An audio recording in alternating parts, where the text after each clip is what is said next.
Hey, it's Craig. I just wanted to let you know that you can listen to Canadian History X early and ad-free on Amazon Music, included with Prime. Growing up, I never thought about advertising or marketing. Now sure, some commercials caught my eye, but the ins and outs of what happened behind the scenes didn't really tickle my fancy. I was far more interested in history, and still am, which is why I'm so happy I got to speak to today's guest. He has helped me discover the fascinating world of advertising, from the stories behind my favorite commercials to what makes brands succeed and some fail. I'm Craig Baird, and this is Canadian History X Biography. For years, I've been listening to today's guest as he helped us all understand the world of advertising better. This is Terry O'Reilly. Every morning as a child, I sat down in front of the TV to watch my favorite shows: Mr. Dress-Up, The Friendly Giant, and Romper Room. Every morning, I waited to the end of Romper Room when the host would look into a magic mirror and say straight into the camera. I would hold my breath as she named all the people she could see and waited for her to say those magic words, "And I see Craig." But she never did. Not that I'm bitter about it or anything. I may have been hoping for a name drop, but Terry O'Reilly got so much more than that. He was on the show. Terry O'Reilly had been born on July 7th, 1959 in Sudbury, Ontario, and by the time he was 4, he was appearing on the Canadian version of Romper Room. The children's series targeted preschoolers and featured a hostess and a group of children embarking on games and exercises, songs, storytelling, and moral lessons, all accompanied by music. And while he was appearing on Romper Room in the early 1960s, he was asked to star in a TV commercial for a local bakery. And while he was on the set, Terry ad-libbed a line that made the director laugh. And with it, a star was born. And from then on, his path was clear. He was going to entertain, even if it took him a few years to figure out just how he was going to do that. Thankfully, he got a leg up in high school because he was fortunate enough to have a full television studio at his disposal. Terry O'Reilly says it helped him hone his craft. So for 5 years, from grades 9 to 13, Craig, I studied radio and television and film, a little bit of radio. Terry had his eye on Ryerson, now Metropolitan University in Toronto, for his post-secondary education. He says the program he was interested in was in really high demand, and the studio gave him a massive leg up during the application process. I think about 1,200 people would apply for 200 positions, so you had to go down and have an interview. And I went down with an interview with a reel under my arm.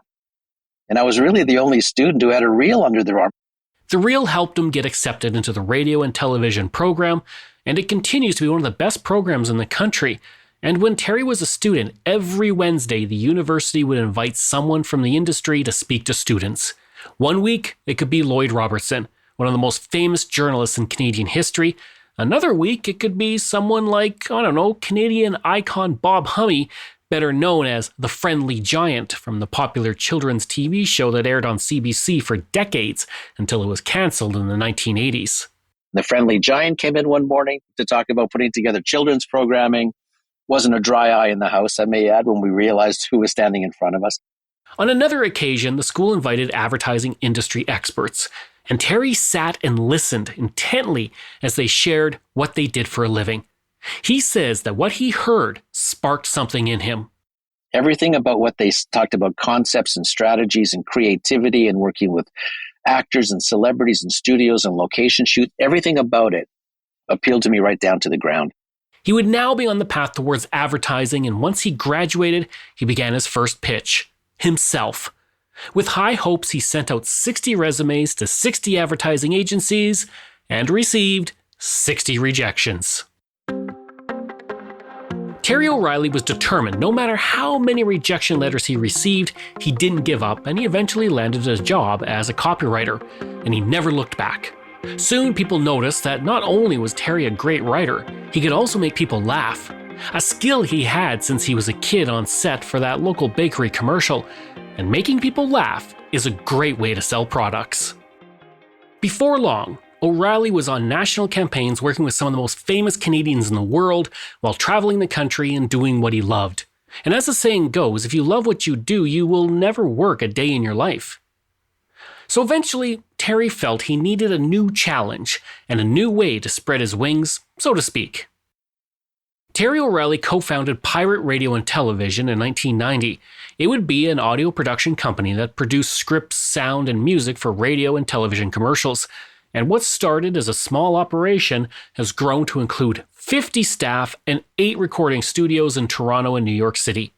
And with Pirate Radio and Television, advertising agencies were now his customers, and Terry wouldn't just be writing commercials, he would be directing them as well. He says his unique set of skills made his new company sought after by agencies hoping to make customers laugh.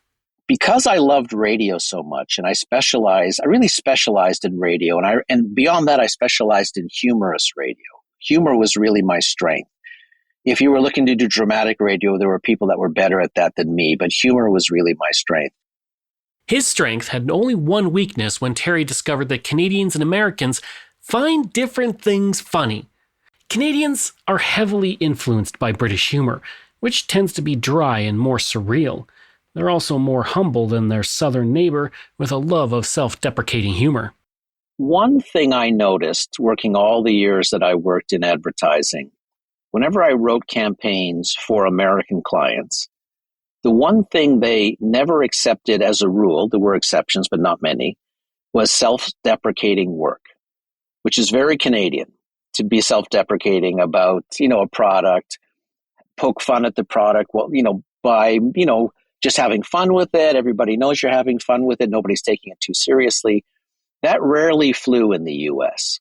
I would normally get turned down my work if it had a self-deprecating quality to it. Managing the differences in American and Canadian preferences was one thing, and to a certain degree it makes sense. They're different countries. But Canada's size became another challenge. National campaigns had to appeal to people in British Columbia, but also Newfoundland and everywhere in between. As anyone who has traveled across Canada can attest, people can be very different from one province to the next. Terry says this is why he focused on more than demographics when he looked to create ads. Demographics will tell you age, geography, location, maybe salary. I don't know if they get that detailed with it, but it gives you the basics of somebody, how old they are, where they live, what they do for a living. Psychographics is more of a mindset. So when you're creating a campaign for a product, you're really looking for people that have a certain affability for that product. So they have a lot in common with each other, even though they might be different age ranges. You never know what is going to click with Canadians either. Now, long before Moodang stole hearts on the internet and became sensation, Canadians fell in love with a tiny hippo who lived in their homes thanks to a PSA about false advertising. I mean, I am literally wearing a House Hippo hoodie as I record this.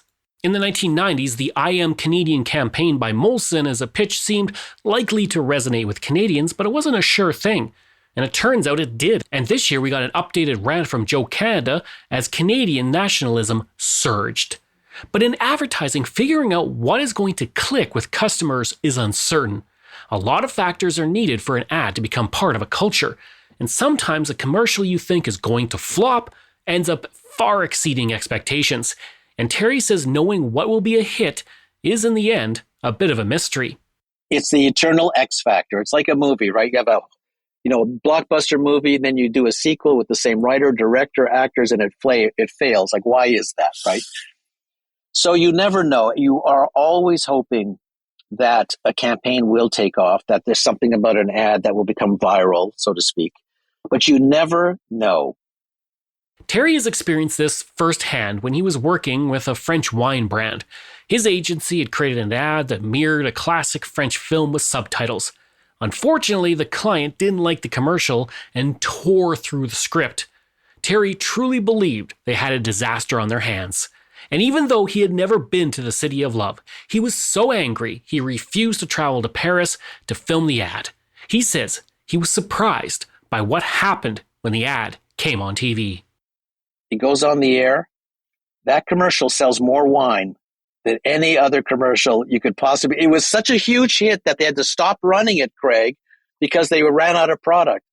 So you never know in this business. Like, you hope you have a good batting average. I mean, that's really what you get paid for, that you're maybe more than a 300 hitter, but you never really know. By the mid-1990s, Terry O'Reilly had spent roughly 20 years in advertising. He was directing upwards of 500 commercials a year and knew the industry inside and out. And that gave him an idea and a place where he could stretch to next.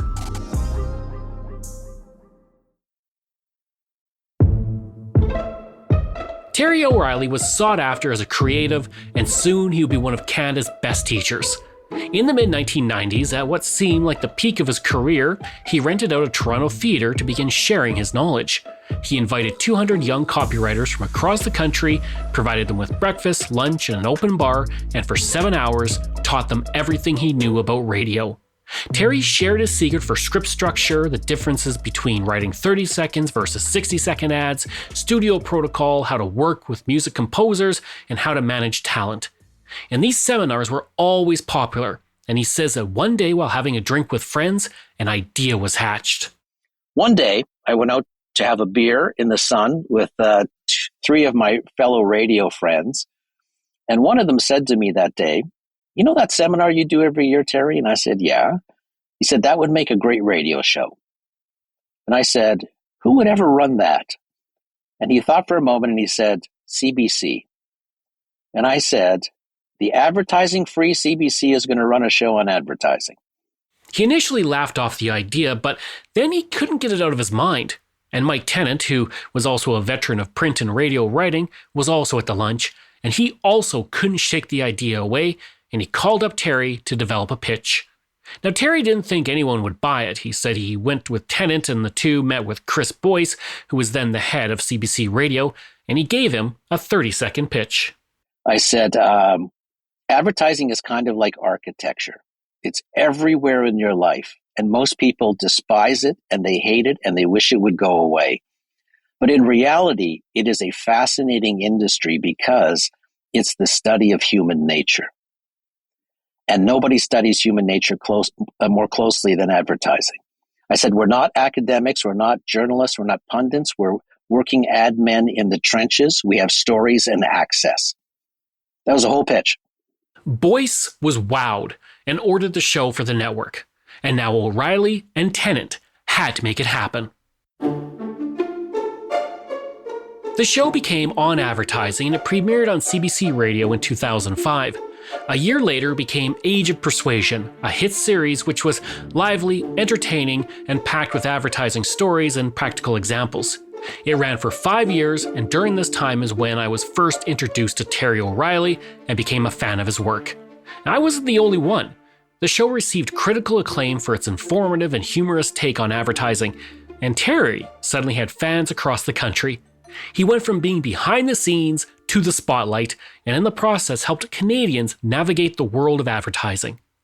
And by 2011, Mike Tennant had left to work on other projects, and Terry realized the world had changed drastically. In that time, the world of podcasting had emerged, and Terry saw the potential to reach new audiences who didn't listen to terrestrial radio. He said listeners can now listen to his show anytime. Our podcast is ours. It's separate from, because I licensed the show to CBC, and our podcast is owned by us. So it's CBC does not fund the podcast. So advertising is extremely important to our business model. There are other business models. You can try and get subscribers to subscribe to your show every month, which like Patreon, which you do, I think, Craig. I guess that's really the two big ways to sustain a podcast right now. So it is the current business model. When he first started Age of Persuasion, social media wasn't what it is today. Facebook and YouTube were only a year old, and Twitter, Instagram, and TikTok didn't even exist. But in only 5 years, Terry O'Reilly saw the industry had gone from a hardcore persuasion to one ruled by algorithms. He said that the changing landscape helped him reinvent his show. So I wanted to change the whole focus of the show from just advertising to marketing, which is a much bigger area, of which advertising is only one tendril of it, really. So that spurred the change, was that Mike had left, so I had to rejig the show. And so much had changed that I wanted to acknowledge that. That gave birth to Under the Influence. It debuted in 2011 and quickly earned similar acclaim to his previous show. It was named the Best New Podcast of 2011 by Apple Podcasts and the Best Radio Program by the New York Radio Festival in 2011 and 2012. And in the early days, podcasting was considered fringe media, but today it's at the forefront and growing in popularity by the second. But for as much as Under the Influence continues to delight listeners each week, Terry says the biggest challenge for podcasting continues to be discoverability. Every once in a while, Craig, I will even post how to download a podcast, because I don't assume for a minute that everybody knows how to do that. Because I'll tell you something, when I go out on the road and I'm giving speeches or I'm doing a book event and I'll meet people and they'll say, I love your show, but I'm not always in front of the radio at 11:30 on Saturday, and I go, why don't you just download the podcast? And they go, I don't know how to do that. I'm like, wow, the amount of people who tell me that still is stunning. This is something I know as well, because for as much as Pierre Burton inspired me in history, Terry O'Reilly inspired me in podcasting. And I try to take the same care with my show as he does with his. When I choose a topic, I select something that my listeners will find interesting. It's not just something I want to talk about, but what my audience wants to listen to as well.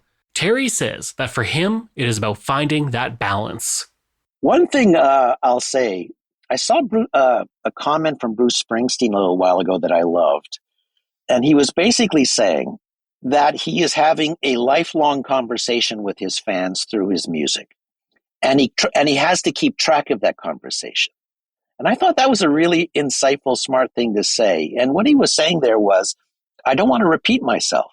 So I have to be aware of what I've said over a long 40-year career.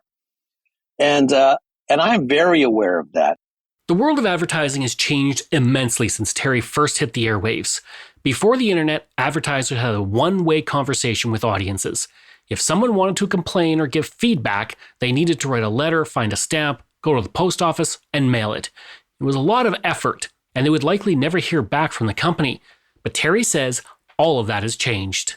Today, we have a front row seat, really, I think, to watch companies respond to people in real time, because we see it all unfold on social media.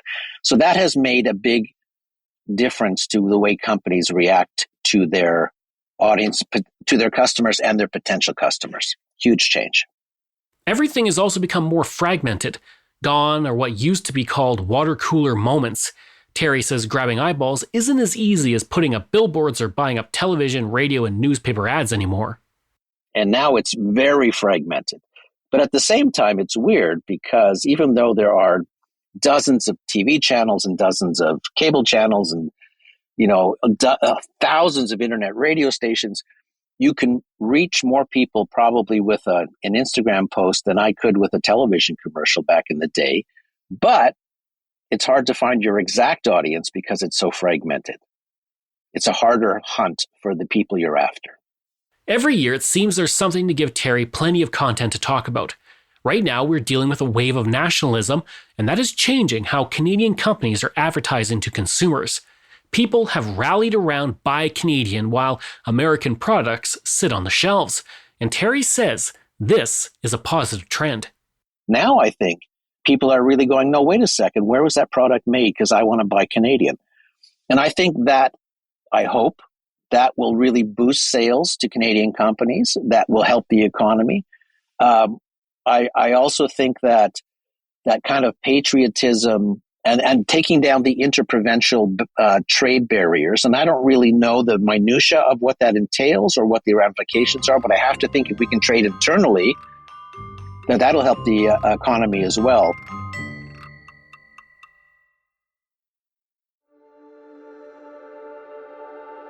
When O'Reilly was a young boy, the golden age of advertising was in full force. This was the era of Mad Men, when boundaries and rules were constantly broken and reinvented. So where does the advertising world go from here?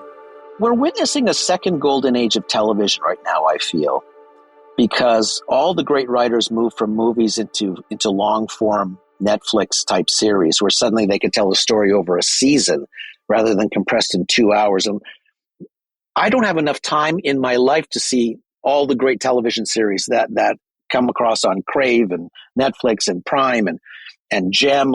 It's an unbelievable amount of great work out there. So that gives me hope that there could be a second golden age of advertising. Even though advertisers and directors have a lot of choice, Terry fears there are other challenges. I still think that the creativity bar is quite low right now. I also don't think that people have a short goldfish attention span. I don't buy into that, which is a prevalent theory right now. Because if you look at movies, Craig, they're longer than they ever were. If you track that, movies are getting longer, not shorter. And what that tells me is people will sit still for a good story. If there's some good storytelling, they will sit still for the length of that story. So I don't subscribe to the 5-second attention span. If we do reach that second golden age of advertising, there is no better person to guide us through it than Terry O'Reilly. He has been honored with Lifetime Achievement Awards from 3 different industry organizations. He's a member of Canada's Marketing, Advertising, PR, and Communications Hall of Fame. He has 3 honorary degrees, and honestly, the man deserves the Order of Canada. And that's not too bad for a career that started with an ad-libbed line in a Sudbury bakery commercial. I would like to thank Terry O'Reilly for sharing his time with me. In 2 weeks, we will be back with another episode of Canadian History X Biography. I will be talking to singer, songwriter Ron Sexsmith. There are so many great Canadian rock bands that I loved growing up. Like Max Webster is probably my favorite Canadian band of all time. And I still crank the Max Webster quite regularly at my house here. They were amazing. It's kind of strange that they never became bigger than Ontario or whatever. They were probably just too good, but they could do hard rock, but they also had these great ballads. And they had obviously this prog elements too. You wouldn't think that it would work, but for me, it really resonated. This episode was written by myself, Craig Baird, and my executive producer, Dila Velasquez. Audio production by Rosalind Kufor and Rob Johnston. If this is your first time listening and you like what you heard, please take a moment and give us a 5-star review. And I love hearing from you. And if you have a show topic you want me to cover, you can email me at craig@canadaehx.com. You can also visit my website as well as my social media. I will include all of those in my show notes. Until next time, I'm Craig Baird, and this was Canadian History X.